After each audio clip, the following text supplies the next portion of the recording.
But we have to finish this job. Okay, for this second part, we're going to the hops parking, because that is where I stopped that day when the whale was taken away on the 18th of August 2010. When I came here, there were a lot of vehicles here, bakkies, trucks and so on, from the rural areas, and people got out with buckets, and containers and knives and all sorts of equipment to harvest from the whale. And it was quite busy, and you could see that the whale was attracting a lot of people.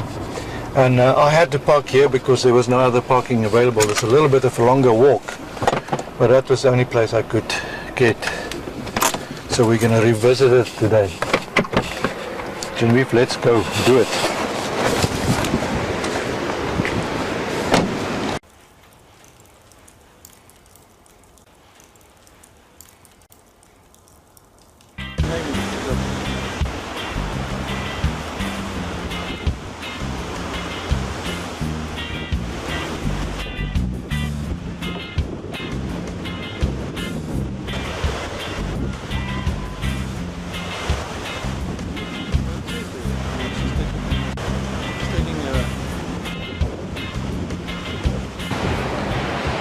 Quite a distance to walk that day to the carcass from the Hawkins parking at Hops, and there was a lot of people going in that direction, and I was wondering how long it will take before I see it, but it didn't take that long.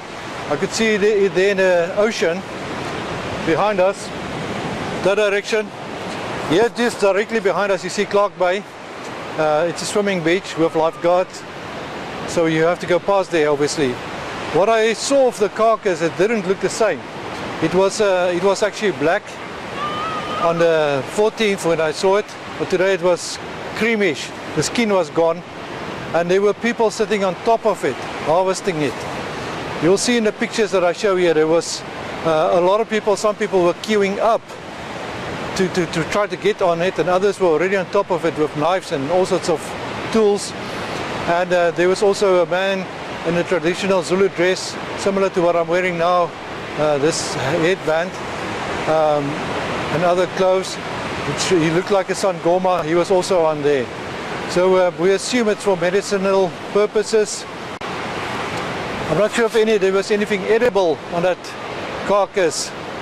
So I was quite skeptical, and obviously it was in an advanced stage of decomposition. Is that the word? Yeah, I think. Yeah. Okay. Leave it chill, man.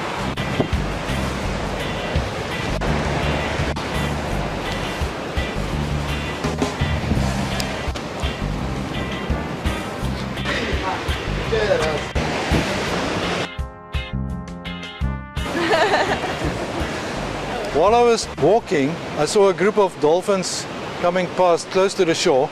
Some of them jumped up. They were quite curious as to see what was going on with the whale. Dolphins are often associated with the whales.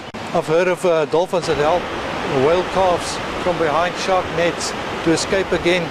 They do all sorts of things. I've taken a video myself that's on YouTube of dolphins that came to look at the newborn calf of a southern right whale. So they're actually always very curious and assisting each other.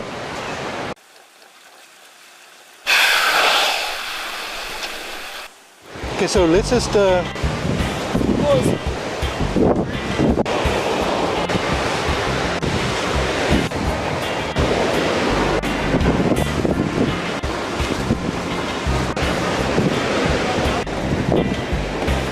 Do you know what's the difference between an excavator and a bulldozer?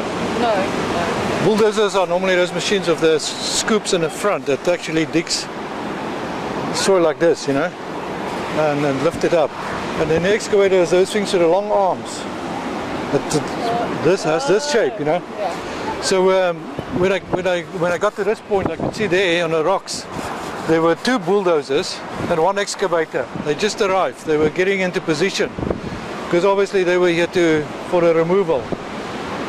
and the water was lower than you can see here in the background. They could go further because obviously they had to wait for the low tide to do this operation.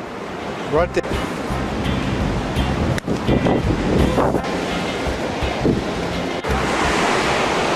Now, all along here on the promenade was a huge crowd of people when I got here. They were already in position.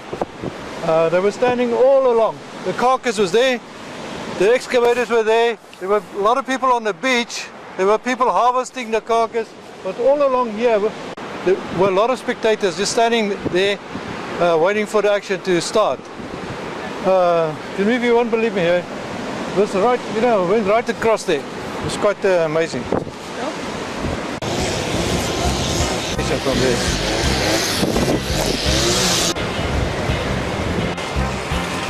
I did most of my photography that day from this lookout point here. Positioned the tripod there, and that's where I did it.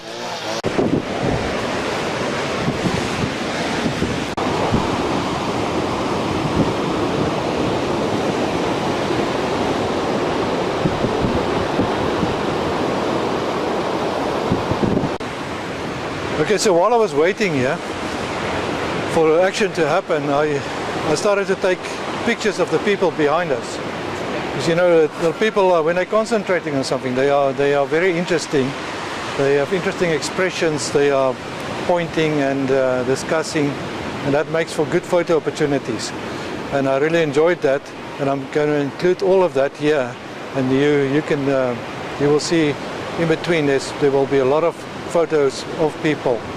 There were also traffic police here on the beach to control the crowds, to make sure that everything goes smoothly. The excavator started to dig into the carcass at about 3 p.m. on the 18th, and it took huge chunks of that blubber and it loaded it into the bulldozers. The bulldozers obviously could receive that, and the bulldozers were then carrying it away towards the exit just here where we stand. There's an exit here. There was a huge bin on that side. It also dropped off some of it on the beach for the people there. So the people who were actually interested in harvesting the carcass could get some of that blubber. Where's my script? Oh, you took it. Sorry, how did you do it? It fell out of your bag, that's why. I could have lost it. Exactly. As I said, the bulldozers dropped some of the blubber right here behind me. There were a lot of people here on the beach with sharp knives, and they were harvesting this blubber. If I say sharp knives, they were battling to cut this. It was really, you will see on the pictures, they were sharpening their knives here on the rocks, and it didn't really help that much. So maybe I think the knives were sharp, but the blubber was really tough. It's like rubber. It's very difficult to cut it because the whale obviously has this around his body. It's a thick, hard, rubbery, fatty substance. Obviously to protect the whale against the cold in the poles, when they're in the poles. And that was all here, and the rest obviously were taken off to the container up there. In between I was taking more pictures of the people here, which you will see in between, all the interaction. It's a combination of that. In the back, the rocks were exposed in the low tide, and they were white, and the beach was white. The water had a bluish color from this blubber. It's obviously a lot of it dissolved in the water, and it got washed out on the rocks. So we saw that all the time. And then with all the excitement, there was a lonely little boy playing with a soccer ball on the beach while his parents was probably busy watching this. You will see that the soccer balls were from the 2010 World Cup. That was just a few months past. It happened here in South Africa, and obviously these balls were available everywhere, and that's what you see on this picture. The seagulls also came to pick up some pieces of blubber from the water, and I took pictures of that. Made lovely photo opportunities as well. It was nice to see that. Okay, most of the removal was over by 4 p.m. and that's when I started to leave and walk back. And I suppose it would maybe took another half an hour to completely take it away. A lot of people were also beginning to leave and it was getting dusk. It was a little bit cool that day.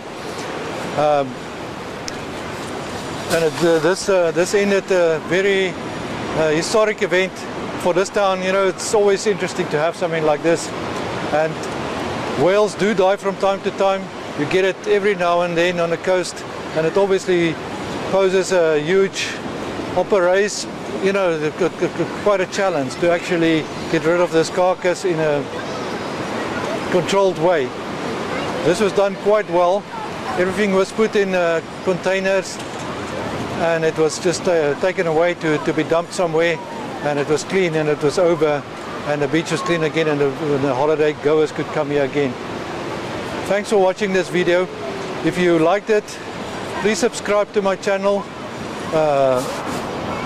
like on the video, so that I can continue to do things like this, and leave me commentary. You can tell me if you didn't like something, or if you don't like the style I'm doing this in. But this is basically what I am and what I'm doing. So that's that. Have a lovely day. Thanks. Bye bye. Please subscribe.